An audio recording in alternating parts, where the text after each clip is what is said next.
Hello guys, lakas ng ulan guys sa unang araw ng Mayo. Ito yung tinatawag na Agua de Mayo. Marami tayong masasahod na ulan. Ang unang ulan sa unang araw ng Mayo ay napakainam at napakaswerte po sa pamumuhay. Gamot po yan. At saka papabuhay ng ating mga kagamitan. Yan. Tayo sa puno ng avocado, harap ng aking munting tahanan. Ito, lakas ng ulan.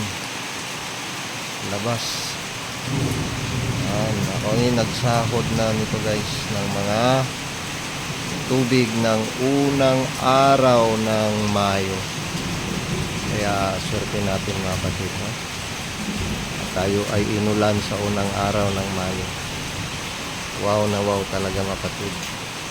Isang buwan dito sa amin hindi umulan, napakainit. Ngunit pagpatong ng May 1, ayun, binuhusan tayo ng maswerteng ulan na ito mga kapatid. Kaya magtatampisaw na naman ang mga kagamitan natin. Swerte natin mga kapatid. Napakalakas ng ulan. Yan, kumikilat-kilat at dumadalugdug-dalugdug pa. Basta tayo mga kapatid. Lakas ng ulan, no? Yan, maganda sa daan, no? Yan. Yeah, guys, we are lucky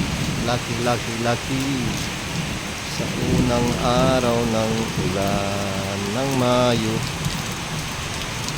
Guys, sigurado ako guys, maglabasan ng mga mutya pag ganito.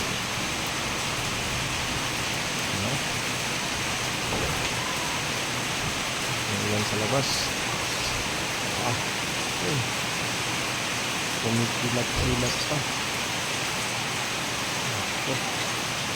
Ang sarap pagmasdan ng ulan sa unang araw ng Mayo.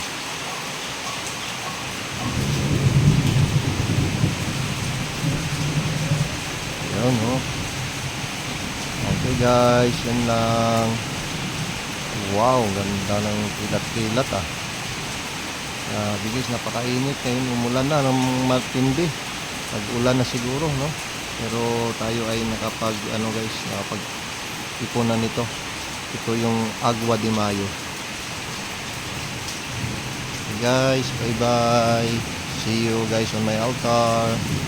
Ingatan, God bless po sa ating lahat.